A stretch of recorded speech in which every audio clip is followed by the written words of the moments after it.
started with item 1, announcements, open session, and any public comments. So does anyone have any announcements?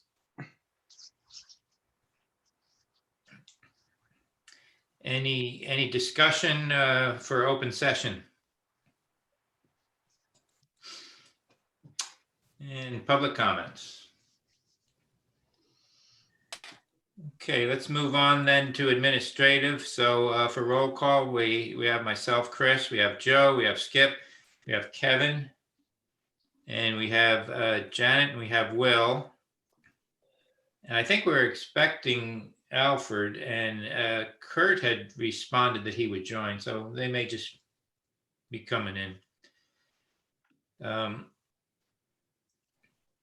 Let's move on to the minutes of meeting from March 1st.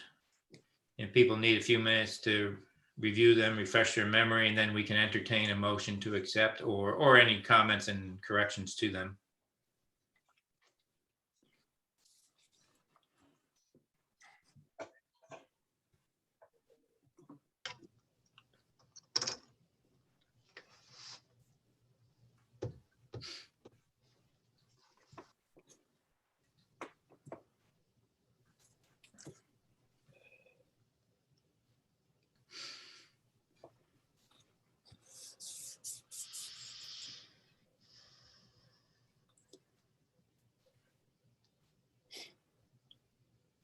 All right, so if anyone wants to make a motion or have any comments, we can proceed. I make a motion that the DTF minutes of the meeting of March 1st, 2021 be accepted as written. I second that motion. Okay, thank you, Kevin. We'll go on to the voting, either aye or nay, starting with Kevin. Aye. Skip, Aye. Joe, Aye. Chris, aye. Motion passes 4-0. Next item is the status of the contract for permit assistance, and namely the lobbyist. So Joe, if you could give us the update on that, please. Sure. The town administrator had ruled that we needed to have 3 bids before awarding a contract, and we were in receipt of 1. She also asked me to write the RFP and get it out to several firms, which I did. The closing date is 1 week from tomorrow, the 23rd, and to date we have received 1 response. So it should move pretty quickly after we have the closing date and get the bids in. Joe, I'm sorry, did you say we have received 1? We have received 1. Okay, thank you.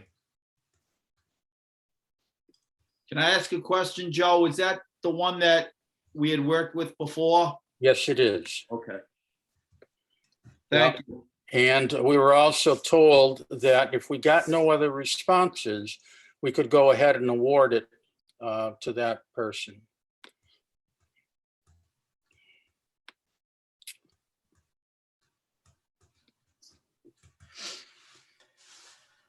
Okay, let's move on to the status of the RFPs. And again, Joe, I think you probably have the latest update on this as well.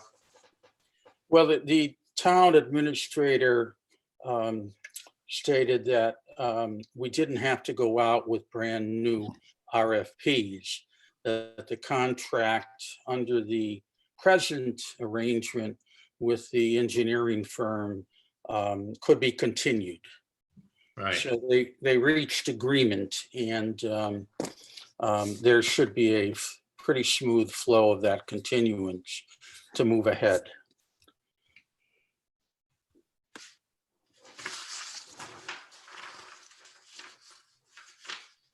Okay, bear with me a minute. Next item is the update on permit activity, which right now is a euphemism for the lobbyist. But any other update on that, Joe? Well, we know we have the permit for Area 1 secured. The focus is now on Area 2.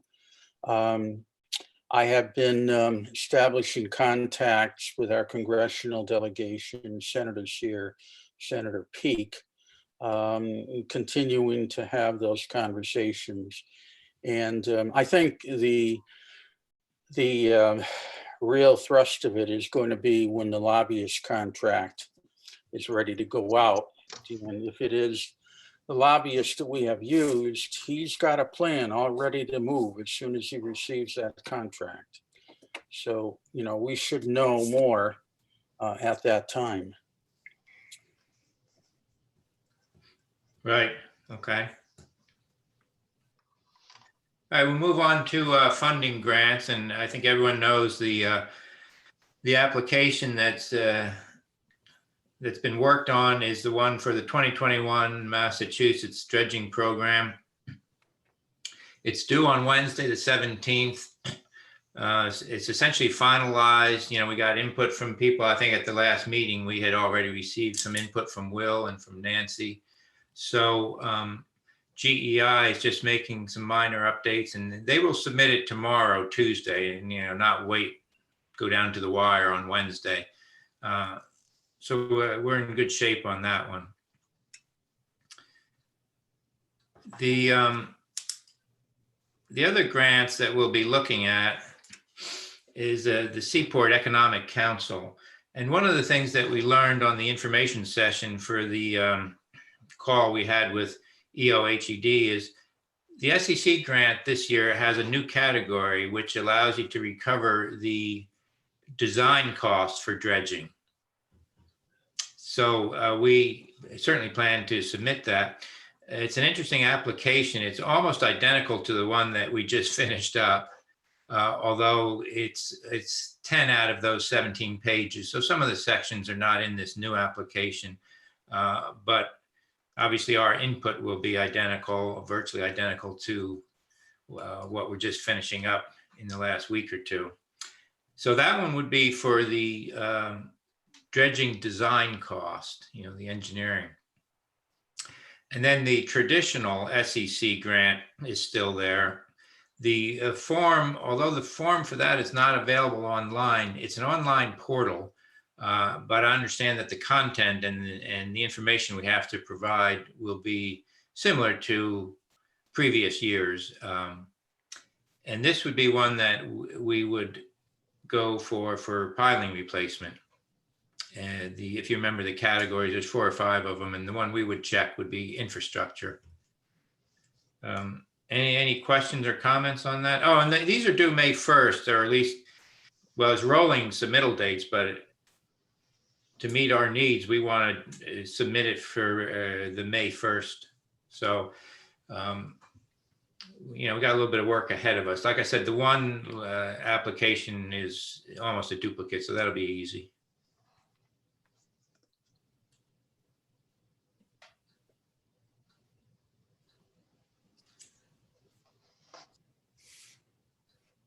And each of those requires a 20% match, not a 50%. SEC is 20%. Next item on the agenda is piling replacement. We were thinking Alfred had some updates, but I don't see him on yet. Is he on? No, I finally got here. I think Oh, he there you just got are. on, Okay. yeah. Okay, Alfred, welcome back.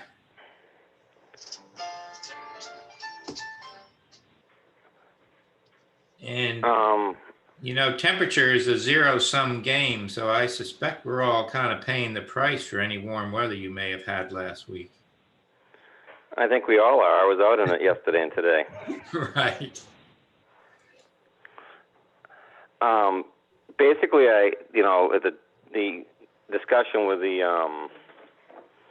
engineer the other day and stuff before I left, I guess I have 2 questions or 2 ways to look at it. The pilings, the pressure-treated pilings, if you go one size bigger, maybe drive them the opposite way, they're going to be as ample as the Greenheart ones, which are a lot more money. I don't believe the Greenhearts going to last twice as long as the pressure treated ones. If they cost more than twice as much, that's not a direct savings even in the long run. One of my questions that I thought of yesterday, as a matter of fact, is in this grant, are we going to be capped for an amount of money if we use one pylon or the other? Or, if we go with a cheaper pylon that's going to last 25 or 30 years instead of one that may last 40, and I think that's stretching it, can we use the money for some other part of the infrastructure?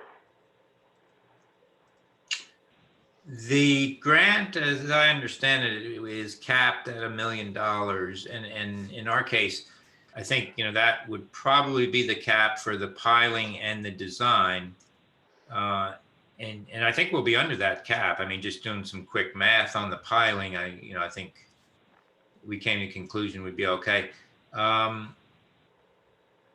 So if that's and true, there are rolling dates, so we could do another submittal. But are you thinking of something else for the May 1st submittal? To do? well, my question is whether or not, and I don't know what's totally been submitted, and I haven't talked to Will since he's now the harbor master, for what his agenda is. But I would rather use pylons that we would afford regularly and maybe get some money to build for some floats. Our floats in the D&E section should have been replaced 5 years ago, if not longer. And I don't know whether or not that's considered the same type of improvements through the grant. I think it would probably qualify for infrastructure, and it's easy enough to double check with Ellen Cibula. Will, what are your thoughts on that as far as trying to shoehorn it in with the, I guess maybe as a separate submittal, but at the same time? I would wonder what's in the grant itself, not having seen it, what our capabilities would be or our limitations. If we get everything done under it, or if we do have $1 million cap, and what do you say we need to match the 25% of that? 20%. 20%. So 200,000 wouldn't be as hard to come up with, but the project limitations would probably be the hardest part. And whatever we could get out of it would be best if we can maximize that. So if we could relate it all together, say that it's the docks and the pilings, sure. Well, can I ask Will a question? Will, what is your feeling on using pressure-treated pylons if we have money out of that left over for floats versus using the green hearts? I don't even know what the current cost would be of any of them, or even at this point, the availability of getting the wood. That'd be the hardest part. But I wouldn't mind as much. Seeing them pop out, the 30 or 40 a year, if you're talking a 10-year difference between the piling, I don't think it's that big of a deal when you have a boat that would rip one out or an ice that would rip another one out anyway on occasion. You're gambling over 10 years to begin with. Alfred, do you have any contacts where we could fine tune what the install cost would be for each of these, for the green heart and the pressure treated? We're going to need a cost estimate for whichever flavor of piles we choose, to go with the grant. And then as we get our arms around what the range of those numbers would be, it'll tell us how much headroom there might be for something else, such as the floats. Well, if I can just inject, one of the things we've learned to date is that a rough price of the green hearts installed are $3,500 each. In the pine are $2,000. But as Alfred has pointed out, within the pine, within the pressure treated, there are different levels of quality. And I think that's where we have to be careful and not just taking the lowest priced one. But my question to that statement on that is, if each pylon, let's say, is $1,000 difference between a green heart pylon and a pressure treated pylon, and we got 80 of them, I mean, that's going to build, in my opinion, that's going to give you a section of floats possibly, which we're in dire need of. And if they allow that to be included in the grant. that's no, I don't. I'm speaking out of out of school, so to speak. Here, Will. No, I mean, any money we can get would be great. Any more projects we could do, if we could include the decking of the pier, it'd be great too. Oh, I don't disagree, but I guess the question is, with the floats, if they're actually funding us to build them, maybe some of our 20% could be our labor into it. Sometimes they'll allow grants. I don't know how the grant is written. I apologize for that. Yeah. What I'm saying is, if your crew, you and your crew, in a crew, was to build the floats with the materials, or to buy them. I mean, I'm trying to figure out how to get some of the stuff that should have been done 5 years ago, 10 years ago, with a bigger boost to move forward. Now, that was all. I would think the other question in that is if the grant would allow us to build them. I'd be glad to reach out to SEC and ask them, first of all, if floats would qualify, and if so, would our town labor count towards our 20% match? Do you have any other questions? I might as well pose them at the same time. So, no, I guess, Will, you were looking at redecking the first half of the L pier or all of it? Mostly the first half, but if it was more efficient to do the entire pier, then. Do you have a similar question on that about town labor, or would that truly be outside only? That would be outside. Yeah. Okay, so that would be a traditional 20% cash match, not labor. Yeah, I suspect town labor may not qualify, but it's certainly worth asking. You can check with Ellen Shabula on that. Yeah, Chris. yeah, I will. She's pretty good at getting back to us with the answers. Yeah, no, I spoke to her today about the applications, and she did point out that, you know, you have to commit to the 20% funding at the time of application. Yeah, it'd be good to get the prices too. Now that we have the prices of the pilings, that's good to know as well. Yeah, I kind of think that if there's a way to get a little more confirmation on the price of piling installed, I recognize the numbers that Joe articulated, you know, the 2,000 and 3,500, and I know the source of them, and I think it's probably reasonable, but I'm thinking we could call a contractor and pick his brain a little bit. So I think we could probably do that. Alfred, do you know anyone? If not, I can reach out to people, you know, such as Cashman or some of the other bidders. Oh, I wouldn't reach out to Cashman. He already is. And I don't mean that in a negative way. I mean, you got AGM, you got the other ones who are probably going to bid on this project, even for the dredging part of it. I mean, I believe if our permit is in place to where there's more of a timeline, we're going to see more bidders, and I think the price will be down some versus everything at the last minute. Yeah, agreed. Who was the other one? Burnham? I forget it, but I'm just saying. Burnham. But I do know that AGM was more interested than they showed. It's just the fact that they couldn't schedule the stuff to be here on that short of a notice. Yes. Okay. Alfred, can you reach out to them and get some information? Be happy to. Yeah, and as you do that, reflecting back on the issue you last raised about within that category of pressure treated, the different quality ones available in the pricing. Well, the other problem I have, Joe, is we haven't had an engineered.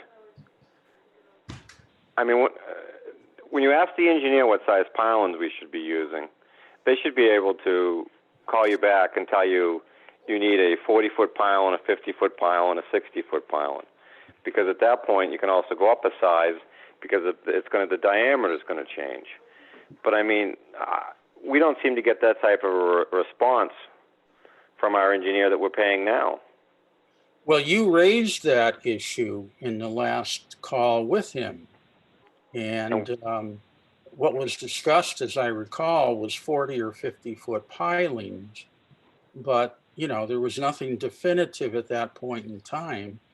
And so I would think with your history working with pilings, you'd be in a good position to make a recommendation as to what size. But the problem is, Joe, and I want to be, the steel pilings that are out front, by my float, was so overkill. But that was what they would only approve for their stamp on it. Mm-hmm. So the real question is not what we think is right, it's what he's willing to stamp. I would Because definitely agree with Alfred on that we should get some specs for everyone at the table here from the engineer, because any plan we do or submit for grant would probably need them to be certifying this anyway.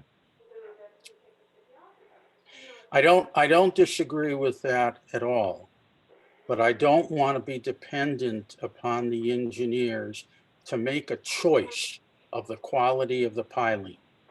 There's a long tradition at the marina going back many years of cost cutting and paying a price for that.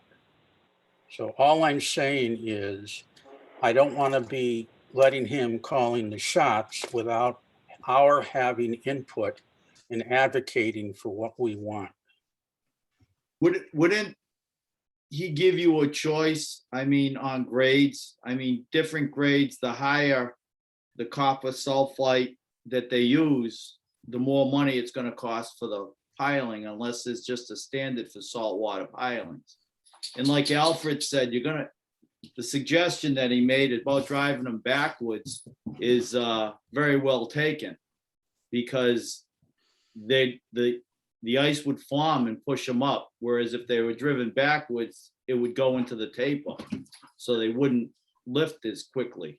So there's a lot of information that we have, but again, the engineer should give a choice on how much you want to spend. You can A, B, or C.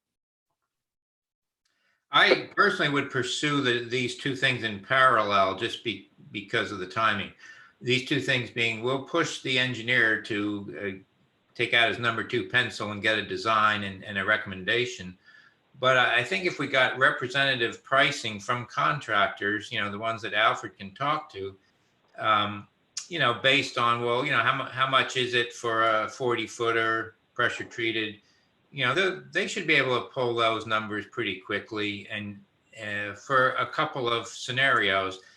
And that would help us inform the final decision on what type to go with, because cost is a factor, life expectancy is a factor. But I think we need both pieces of data in parallel. Well, there's two things that you need, in my opinion, to go forward with that. One, you need to know what the engineer is going to recommend for length of a piling. Because once you have a length of a piling, whether it's made out of spaghetti or whatever, it's going to cost the same amount of money to drive. So if we want a greenheart piling or a pressure-treated piling or something else, the actual installation isn't going to change. What's going to change is going to be the length of it for how far it's driven in the bottom. And, So the material costs will be somewhat linear on that as well. Yes, but see, that's going to change according to what we pick. I mean, if we tell them we want a 50-foot piling put in the ground and it costs $10, if we want to spend $5 for a piling or $5 million for a piling, that's our choice, but the installation fee is going to be close to the same.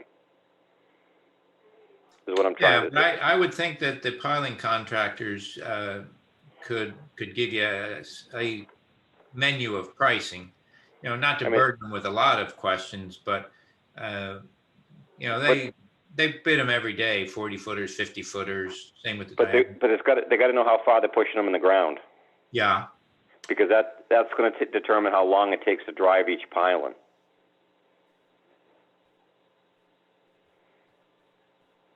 So you'll follow up on that, Alfred, and talk to some contractors? Yeah, because I'm trying to find one. It was also recommended maybe to find one if they're going to drive them backwards, to use a diesel hammer because it'll actually go in the bottom better than a vibratory hammer. But you know, it's hard to pinpoint somebody who. I'm going to see if I can do better. My time's been a little screwed up, but I'll see if I can answer those questions not only for myself but for you, because you know I question. You know, they drove the stuff on the front of the pipe originally with an air hammer. And, you know, it's the vibratory hammer everybody has, but if the crane isn't big enough to run the vibratory hammer, they don't put the weights on it, so then the thing doesn't push the pylon in the ground. But when it stops, they say it's in the bottom where it belongs, but depending on how much weight's on the hammer, it's only pushing it halfway before it stops. There's more to it than just... It depends on how far the engineer is going to recommend these things to go in the ground. You know, and Will? Yes. When we did the project the last time, Mhm. there was a set of engineered plans for all those pylons. Do you happen to know if we still have them? We have them somewhere. Where they're in one of the buckets of blueprints for the marina. Well, my statement in that is, if we have the blueprints and we actually have the lengths and what they are, we should be able to come up with a game plan without an engineer, as far as doing most of the work. Because I got a funny feeling where those pylons are on the plan, it's just going to be a resubmittal of the same plan with an updated time on it.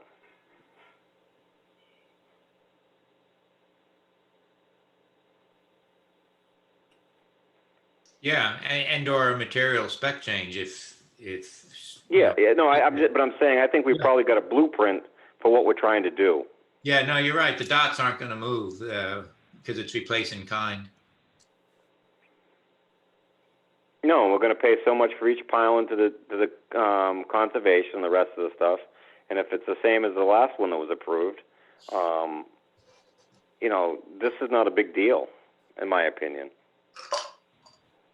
I think we're going to learn a lot, Alfred, from your calls and talking with the contractors, the people who have boots in the ground and are doing it all the time.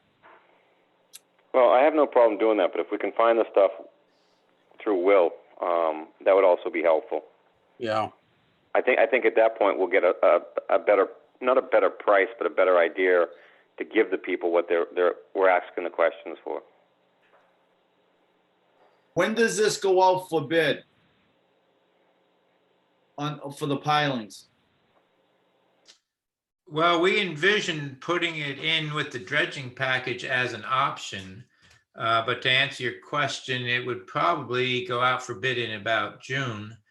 The more urgent deadline, though, is the filing the grant application with SEC. That's the real driver on the schedule for this, for some pieces of it. I understand that, but it's two separate pieces, correct? You have the grant is, dredging. it can be two separate pieces, or it can be for overall coordination and probably some economy of scale on equipment. It could be part of the dredging. It just needs to be broken out separately, both in terms of the bid and in terms of the invoice, because you know, some of it would be under an SEC grant. But Ellen did confirm that as long as it's broken out clearly, that's no problem. Because if Alfred's gonna look at contractors, see what they say, it's almost like it becomes a different type of a situation that you're looking at. And there's plenty of guys that drive pylons on the Cape, companies that drive pylons. So that's why I asked if it's going to be a separate bid, or you're planning on, if Cashman is doing the back, are they going to put the pylons in? Are they going to work in as a total on their package? Well, if it's one package, I could picture where some of the dredging people, such as Burnham or Cashman or some others, they might subcontract a portion of the piling. The dredging, whoever does the dredging, would probably remove the old ones as part of their dredging, or even ahead of it to facilitate it. And then they may turn around and subcontract it, let the guy use some of his equipment, but as a subcontractor on the new replacement. Schedule is a little bit different. The replacements would go in, start in say January 1st, weather permitting. But if that goes under a subcontractor, that still goes under whoever's doing the dredging. Yes. Yeah, if we structure the bids that way, and then it's up to them to either self-perform or subcontract Right. under their umbrella. And the whole project's dependent on the dredging being finished. Good point, Will. Yeah. Yeah. Which puts, and of course, we've always known, it puts a premium on the north access channel, but you have to kind of dig your way into it. Yeah. So the dredging, by definition, has to be done by December 31st. And then the piling replacement, I guess, philosophically should be done by May 1st, start of boating season. That may have to go back to permits and what they might say.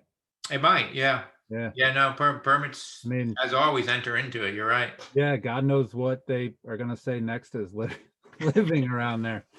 So,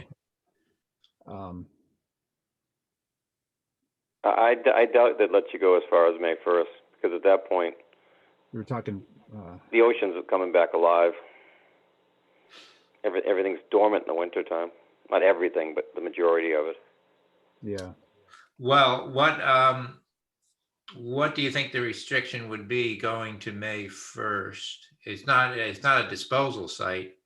It is species though. Species related, probably. Yeah. When does the summer flounder kick in? February 1st, and I think it goes until September.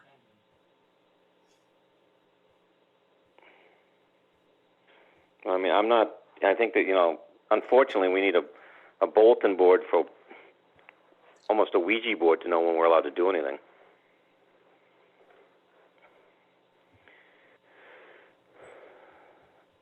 I mean, I would hope that the pylons would be out of there before April, because that way there, it gives the time for the town to get the floats and stuff back together. Well, I would expect that if we're going to replace the piling and we, everything shapes up, I would think that the pilings would come out as part of the dredging to even as part of or even slightly ahead of it to facilitate his dredging production. That might be a question when you talk to the contractors to see if they would just come in first and pull all the old ones. No, I can do that. I mean, it's just a theory discussion, but we can certainly have that discussion. Yeah. Of course, we can't do that until we're sure we have new ones lined up. Well, Yeah, I hate to tell you, you can, because these people, they understand that part of it. But if there's a project coming in January and it doesn't come to February, they know their equipment's still going to be needed sometime. But when you tell them in January that you get a project in February, they have no idea to get ready for that. Yeah. Well, ideally, we would know by about September, and even if we do structure it as part of the dredging package, we could structure it as an option, whereby the option would be awarded. Let's say we award the dredging in July or August. The option for piling could be awarded in, say, August or so. And the reason for deferring it is we're going to want to know for sure about permits on the piling, and we're going to know for sure, I think, about any funding on the grant.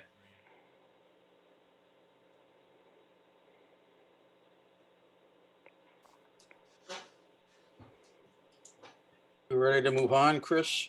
Yeah. So, Will, if you would see if you can round up the old plan, see if they're. Yeah. Yeah. We'll take a peek to see what we can find. Yeah. Okay. Next. action item list, again, the critical items we've covered on the agenda. I did update it just to capture the information that Joe had shared about when the due date is on the RFP for the lobbyist, and a couple of other dates that we put in there. Does anyone have any questions or additions to that list?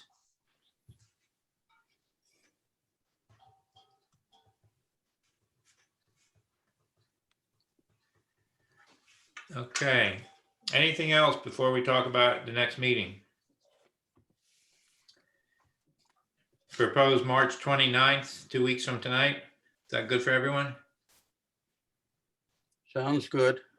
Yeah. All right, All good? Okay. All right, that brings us to motion to adjourn.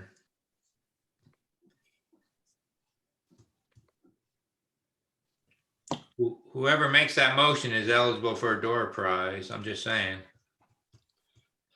I'll make the motion to adjourn. Okay. I'll second that motion. Okay. Now we'll vote on it, starting with Alfred, Aye. Kevin, All right. Skip, All right, Joe, Aye. Chris, aye. 5-0. Thank you, everyone. Yeah, thank you, everyone. Thank you, guys. Have a good evening. Okay, see you guys.